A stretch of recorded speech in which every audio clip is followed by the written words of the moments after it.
অবস্থা খুবই খারাপ, খুবই খারাপ আমার অবস্থা। তো জাস্ট আমি আমি তোমাদের কাছে হাত জোর করে মানে হেল্প চাচ্ছি যে আমাকে তোমরা যদি হেল্প করতে পারো তো ভালো। আমার ফাইন্যান্সিয়াল, ফিজিক্যাল, মেন্টাল কন্ডিশন খুবই খারাপ। যারা যারা ভাবছে যে হয়তো এটা ফেক, আমি মানে আমার ফটোগুলো ফেক, আমার শরীর ভালো আছে বা আমি ফেক ফটো দিচ্ছি বা ফেক কিছু দিচ্ছি, আমি তাদের উদ্দেশ্যে লাইভ করছি যে মানে আমার ঠিকই শরীরটা খুবই খারাপ। আমার সুগারে আমার মানে পুরো বডি পার্ট ড্যামেজ করে দিয়েছে। তো মানে আমি আর কি বলবো, আমার পুরো বডি পার্ট ড্যামেজ করে দিয়েছে।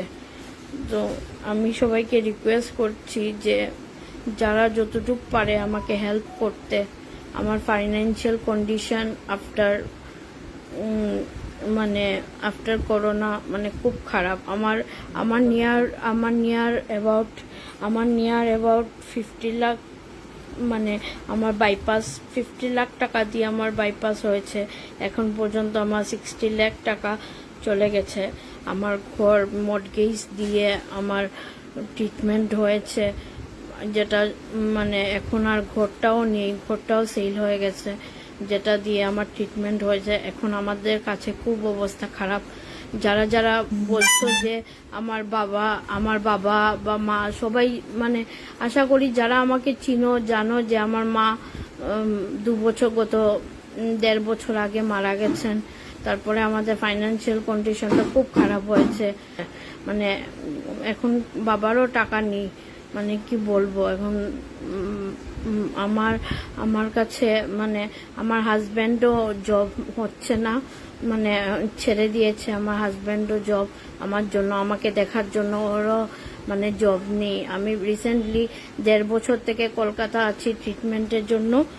সো আমি সবাইকে রিকোয়েস্ট করছি যে আমাকে মানে তোমরা প্লিজ হেল্প করো, যতটুকু সম্ভব হয় মানে হেল্প করো। কেন আমার মানে আরও কন্ডিশন মানে হার্টেরও প্রবলেম আছে, হার্টেও ব্লকেজ আছে, 2টা ব্লকেজ আছে।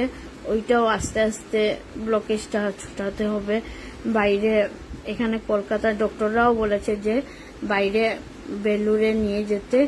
এখানেও তো সবাই আশা করি জানো যে কলকাতার ট্রিটমেন্ট এত মানে না, অনেক টাকা লাগে এখানে, শুধু টাকার খেলা। মানে যদি তুমি হসপিটালে যাও একবার, তোমার টাকা অনেক টাকার খেলা। আমি রিসেন্টলি হসপিটালে ছিলাম, আমার 2 লাখ টাকা লেগেছে। তারপরে আরও আছে, মানে অনেক কিছু আছে যেটা আমাকে দেখে আশা করি বুঝতে পারছো। এই দেখো সবাই আমার মানে এইটাও অপারেশন হয়েছিল, এটা একটা টিউমার সিস্ট হয়েছিল মানে মাথায়, মানে যেটার জন্য এটা যদি অপারেশন করতাম না তাহলে হয়তো মানে পরবর্তী এটা ক্যান্সারে হতো। তারপরে ওইটাও বায়োপসিতে পাঠিয়েছে, তো বায়োপসির এখনো রেজাল্ট আসেনি। সব অবস্থা খারাপ। আগে আমি এরকম ছিলাম না, আমার মানে না এখন আমার কিছু আছে কিছুই নেই, সবই। মানুষের যে দিন পাল্টায়, মানে দেবরতী দিদিকে দেখে সত্যি খুব বেশি খারাপ লাগছে। আমি যে বাড়িটায় আছি এটা কিন্তু অ্যাকচুয়ালি দিদিদেরই বাড়ি, কিন্তু দিদিরা এই বাড়িটাও পর্যন্ত সেল করেছে। আসলে দিদি এতটাই অসুস্থ, ওনার মা মারা গেছে, ওরা আঙ্কেল আন্টি দুজনই গভর্নমেন্ট জব করতো, কিন্তু মানে আন্টি মারা গেছেন এরপর থেকে দিদির শরীর খারাপ, হার্টে ব্লকেজ, সুগারে ওনার হার্ট ধরে গেছে, পায়ের আঙ্গুলটা কাটা গেছে, মাথায় কিছু টিউমার সিস্ট অপারেশন হয়েছে। এখন দিদিকে বেলুন নিতে হবে, এইসবের মধ্যে অনেক টাকাই বেরিয়ে গেছে, এত টাকাই লেগেছে যে ঘরটা পর্যন্ত বিক্রি করতে হয়েছে, এখন আর কোনোই সম্বল নেই। তো এই জায়গায় যদি একটা মানুষকে বেঁচে থাকতে হয়, বন্ধুরা একটু তোমাদের সাহায্যের দরকার আছে। প্লিজ তোমরা তো সবার পাশে দাঁড়াও, যারা আজকে বন্যায় কষ্ট পাচ্ছে সবারই পাশে দাঁড়াচ্ছ তোমরা। তো আমি প্রত্যেকটি সংগঠনের মানুষদের বলবো, বা যে দলরা এরকম সোশ্যাল ওয়ার্ক করছে, দেখো একলা তো আমরা পারবো না, একটা মানুষকে ভ্যালুরে চিকিৎসা করতে দেবে মানে অনেকটাই টাকার প্রয়োজন, কিছুটা যদি আমরা আগিয়ে দিতে পারি, বা যে বড় বড় আমি তো ছোট একটা পেজ, যেই পেজগুলোতে অনেক বেশি ভিউজ যায়, আমি দাদাদের বলবো প্লিজ দাদা একটু দেবারতী দিদিকে একটু সাহায্য করো, যদি কোনো মতে পারো একটু ফান্ড তুলে দাও যাতে মানুষটা চিকিৎসা করতে পারে এবং সুস্থভাবে বাঁচতে পারে। এতটুকু তোমাদের কাছে বলবো। নিচে স্ক্যানারটা দিয়েছি, যার যতটুকু সামর্থ্য মতো প্লিজ প্লিজ একটু দিদিকে দেখো কিছু দিতে পারো নাকি, যাতে দিদি চিকিৎসাটা বেলুড় গিয়ে করে আসতে পারে। অ্যাকচুয়ালি আমি ওনাকে পার্সোনালি চিনি, প্রচণ্ড খারাপ অবস্থা দিয়ে যাচ্ছে, মানে কতই পারে, শরীরেরও তো একটা ধকল আছে না।